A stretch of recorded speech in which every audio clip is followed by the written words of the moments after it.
क्योंकि वो बहुत सारे काउंसलर्स नहीं समझते हैं नार्सिसिज्म क्या होता है।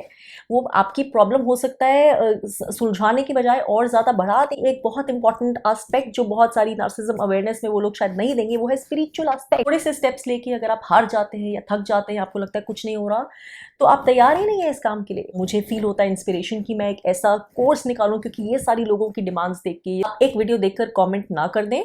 और man please be a little more intelligent, इतना इनसिक्योर मत फील करिए, आपके ऊपर कोई एलिगेशंस नहीं लगा रहा है कोई। ये वीडियो मैं कुछ ऐसी बेसिक क्लैरिफिकेशंस के लिए बना रही हूँ नार्सिसिज्म के ऊपर, जो मुझे लगता है शायद ये ऑब्वियस होना चाहिए लोगों को, लेकिन फिर भी मुझे लगता है इन चीज़ों के ऊपर काफ़ी सारे लोगों को लेकर कुछ कंफ्यूजन होता है या मिसकम्युनिकेशन होती है या मिसकंसेप्शन होता है।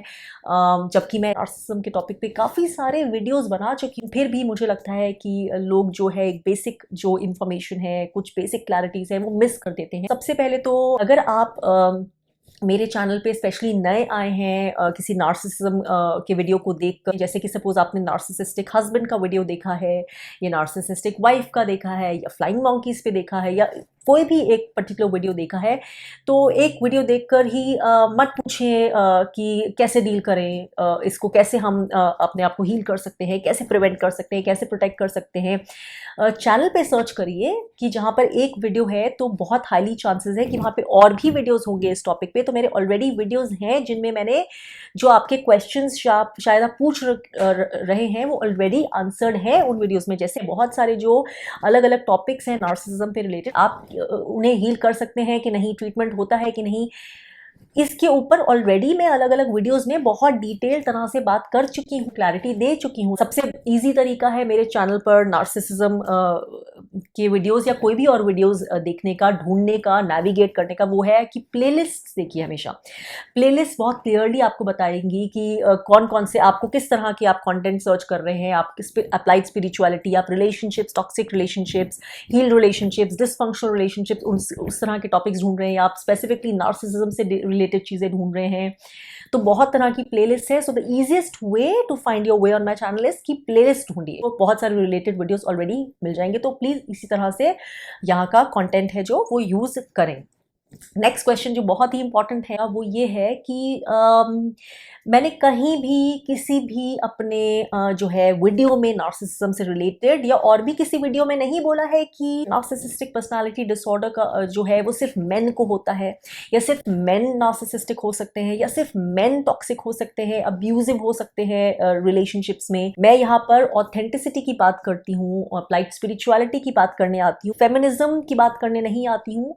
मुझे इनफैक्ट किसी भी इज्म की ज़रूरत नहीं है अपनी बात रखने के लिए इस चैनल पे। जो ऑथेंटिसिटी से आता है, जो ट्रूथ से आता है, जो मेरी अपनी जो स्पिरिचुअल जर्नी रही है, जो उसकी सीख से, उसकी समझ से आता है, मैं उसकी ही बात करती हूँ। तो उसमें कोई इज्म्स की ज़रूरत नहीं होती, मैं किसी इज्म्स के दायरे में अपने आप को कभी नहीं बांधती हूँ।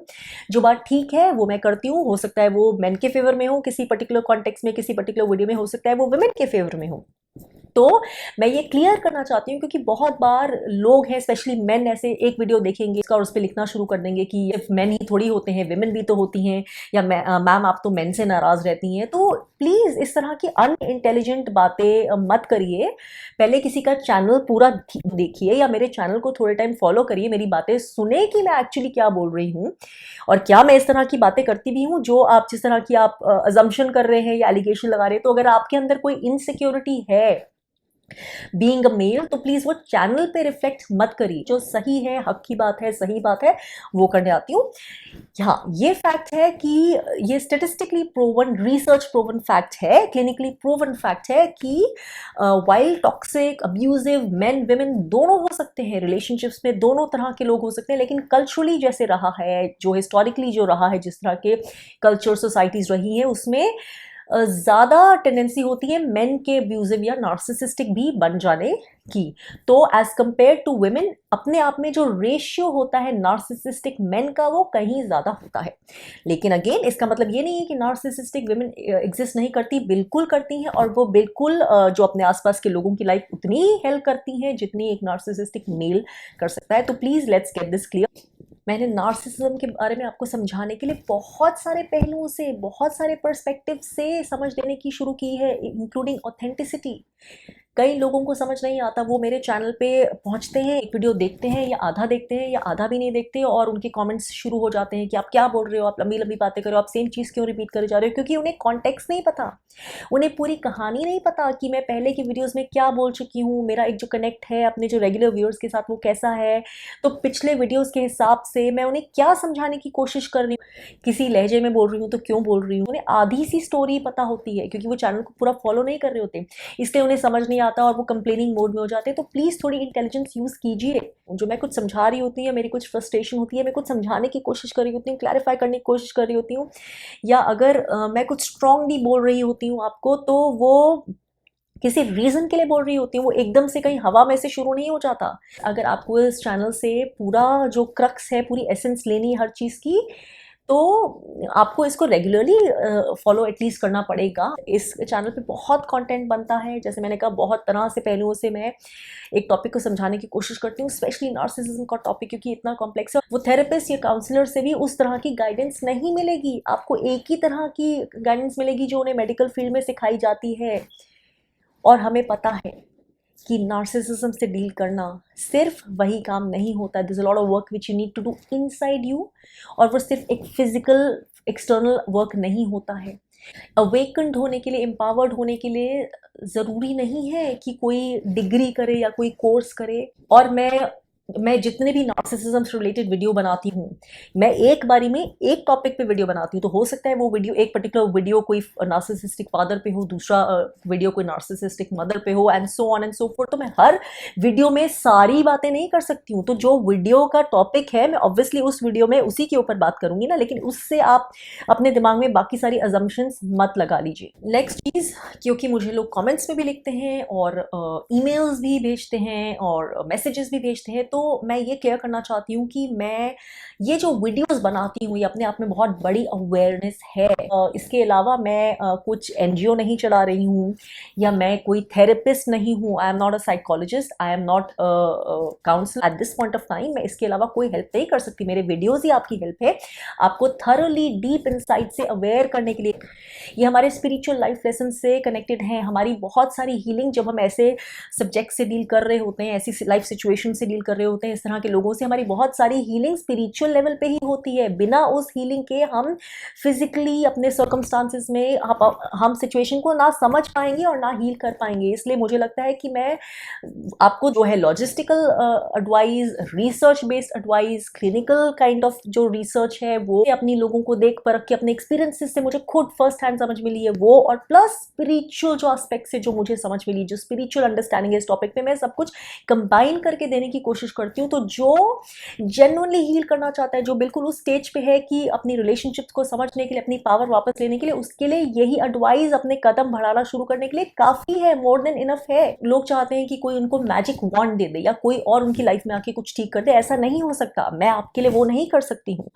तो प्लीज़ आप जो आप मुझसे जिस इसके अलावा अगर कोई आप हेल्प एक्सपेक्ट करते हैं कि आप इस सिचुएशन में हैं या बहुत डिफिकल्ट सिचुएशन में है, प्लीज़ हेल्प मी प्लीज़। कि मेरे पास जो मैं वीडियोस बनाती हूँ उसके अलावा कोई तरीका नहीं है आपको हेल्प देने का। मैं हमेशा बोलती हूँ, if you feel you need a counsellor और थेरेपिस्ट, प्लीज़ अपने आसपास कोई अच्छा मेंटल हेल्थ प्रोफेशनल या काउंसलर या थेरेपिस्ट ढूंढिए खुद के लिए। अगेन, नार्सिसिस्ट को हील करने के लिए कुछ ढूंढेंगे तो उससे कुछ नहीं होने वाला है। आपको खुद के लिए अगर चाहिए, क्योंकि आपको हेल्प कर सके, कोई बाउंड्रीज बता सके, आपके ट्रॉमा को समझ सके, डील कर सके आप उससे कैसे, वो बता सके, तो प्लीज़ अपने लिए ढूंढिए अगर आपको इस समय ज़रूरत है कि to get you started. Again, सही काउंसलर ढूंढिए, क्योंकि बहुत सारे काउंसलर्स अभी नार्सिसिज्म के बारे में भी फुली अवेयर नहीं है। तो अगर आप ऐसे काउंसलर पे पहुंच गए, ऐसे थेरेपिस्ट पे जो आपकी काउंसलिंग जो है एक कन्वेंशनल तरीके से करना शुरू कर दे, जैसे हमेशा करते आए हैं, तो वो हो सकता है आपकी जो नीड्स हैं वो नीड्स एड्रेस नहीं कर पाए।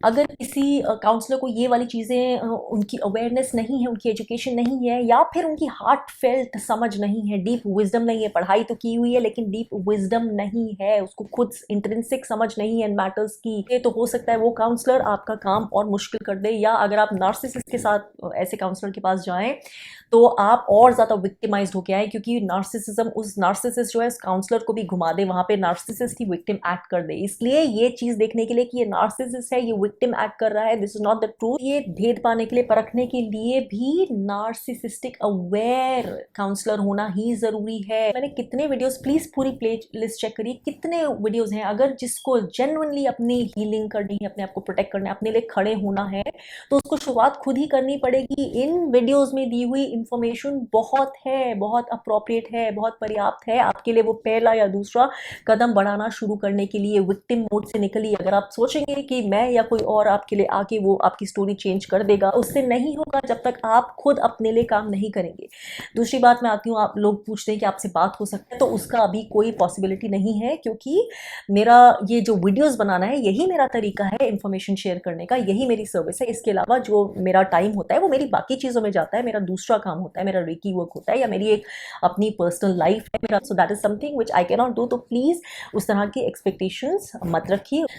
आई डू फील कि हो सकता है कुछ समय बाद, क्योंकि मैं 1-to-1 ऑब्वियसली ऐसे इसके वीडियोस के अलावा कुछ नहीं कर सकती आपसे, तो मुझे लगता है कि मैं ऐसा कोर्स डिज़ाइन करूं जिसमें मैं पूरा सीरीज ऑफ वीडियोस जो सेल्फ हेल्प होता है, पूरा डिटेल में एक अच्छा सा डीप कोर्स निकालूं जिसमें बहुत सारे अंडरस्टैंडिंग, अवेयरनेस और सेल्फ हेल्प के स्टेप्स, इंक्लूडिंग स्पिरिचुअल स्टेप्स, बहुत सारी एक इनकैप्सुलेटेड जो है गाइडेंस हो, विजडम हो।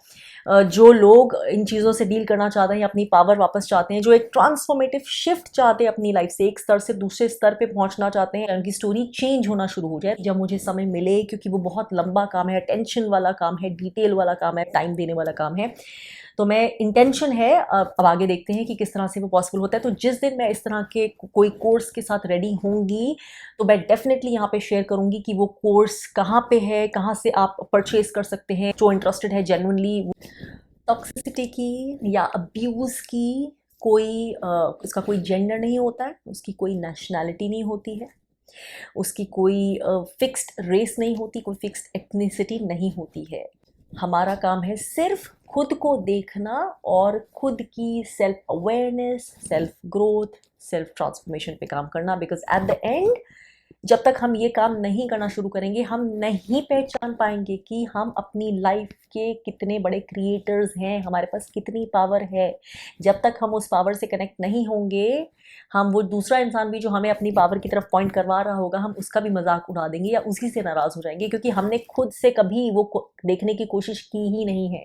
हम उसी स्टोरी में इन्वॉल्व हैं जो स्टोरी हमें लगता है हमारी लाइफ में हमेशा चली है, और उसी के अंदर अपने आप को उलझाए रखी। और हाँ, ये भी मैं क्लियरली बताऊं कि शिफ्ट करना बिल्कुल ये इतना आसान काम नहीं होता। शुरू की जर्नी ऑब्वियसली बहुत डिफिकल्ट होगी, आपको डटे रहना पड़ेगा, आपको डिटर्मिनेशन, कमिटमेंट, डिसिप्लिन, परसिवेंस सब दिखाना पड़ेगा कि नहीं, बार बार बार बार आपको पता है आपको क्या करना है, आपको वही करना है, आपको अपने लिए खड़े होना है। नार्सिसिज्म में भी दो ऑप्शंस हैं, या तो आप उस सिचुएशन में जहाँ बोल रहे हैं कि मेरे पापा ऐसे हैं, मेरी मम्मी ऐसी, मेरा भाई ऐसे, इसलिए मैं ये नहीं कर सकता, ये नहीं कर सकती। दूसरी ऑप्शन आपको, अगर सपोज कोई बोले आप कुछ नहीं कर सकते, तो फिर आप क्या वही लाइफ चाहेंगे? नहीं चाहेंगे तो आपकी तड़प कितनी है उस लाइफ को चेंज करने की, इसमें तो नहीं मैं रह सकती, या इसमें तो नहीं मैं रह सकता, चाहे जो भी हो रहा हो, चाहे मुझे नहीं पता क्या करूँगी, क्या स्टेप्स लूँगी, लेकिन कुछ तो करना है, मुझे खड़े तो होना है, एटलीस्ट ये तो एक्सेप्टेबल अब नहीं होता। तो जब आप वो स्टेज पे पहुंचेंगे, और अगर आपको लगता है पहुंचे, तो अपने आप आपसे स्टेप्स लिए जाएंगे, आप आवाज़ उठाएंगे, आप खड़े होंगे, आप इन वीडियोस में दी गई टिप्स और इन्फॉर्मेशन को यूज़ करेंगे, कुछ तो करेंगे। और ये मत एक्सपेक्ट करिए कि करते ही मैजिक हो जाएगा। जो गलत इंसान है, जो टॉक्सिक है, वो अपने लिए क्या नहीं लड़ेगा? वो इंसान आपकी जर्नी आपके लिए क्यों आसान करेगा? तो जब शुरुआत करेंगे, मुश्किलें आएंगी, the first phase will be difficult. तो अपने लिए आप ये कदम उठा रहे हैं, वो चेंज हो जाए इसके लिए कदम नहीं उठा रहे, वो चेंज नहीं होंगे। कितना भी आपको रेजिस्टेंस फेस करनी पड़े, आप खुद के लिए खड़े होंगे। खड़े होने के बाद चाहे इमीडिएटली कोई चेंज आए या नहीं आए, या खड़े रहने की बहुत बाद आए, लेकिन खड़े नहीं होंगे तो गिवन है, ग्रांटेड है कि चेंज कभी आएगा ही नहीं, डेफिनेटली। इसलिए आपके पास क्या ऑप्शन है? खड़े होने के अलावा, अपने लिए वॉइस बनने के अलावा, अपने लिए स्टैंड लेने के अलावा क्या आपके पास कोई ऑप्शन है? अगर आपको लगता है कि कोई ऑप्शन नहीं है, तो फिर आपको ये करना ही पड़ेगा, चाहे इसमें कितना भी टाइम लगे, चाहे कितनी बार आप गिरें, लेकिन ultimately God will only help you when you start helping yourself. कोई नार्सिसिस्टिक अब्यूज का सर्वाइवर मैंने अभी तक नहीं देखा है जो किसी भी मैजिक वॉन्ड से ठीक हुआ हो। कोई ऐसा नहीं है जो अपने लिए स्टेप्स लिए बिना, अपने लिए मुश्किल से लड़ने के बिना, अपने लिए स्टैंड लेने के बिना, अपने लिए बाउंड्रीज क्रिएट किए बिना, अपने लिए स्टेप्स लेना शुरू करे बिना हील हो गया और जिसकी लाइफ चेंज हो गई, वो ट्रांसफॉर्म हो गया और शिफ्ट हो गया और जिसने अपनी लाइफ नई क्रिएट कर दी हो। तो ये तो गिवन है, कल लेंगे या परसों लेंगे, स्टेप तो आपको ही लेना पड़ेगा। तो बेहतर है कि अपनी स्टोरीज में उलझना बंद करिए और वो स्टेप आज ही ले लीजिए। वो गाइडेंस को आपको कैसे समझना है, उसको समझने के लिए भी, रिसीव करने के लिए भी आप उस पॉइंट पे है भी कि नहीं, कि आप तैयार हैं कि उसे समझ पाएंगे, वो आपकी रिस्पॉन्सिबिलिटी और वो आपकी स्टोरी है, उस पर मैं चेंज नहीं कर सकती। जैसे कि आप सब जानते ही होंगे, घोड़े को पानी तक ले जा सकते हैं लेकिन घोड़े को पानी कोई नहीं पिला सकता।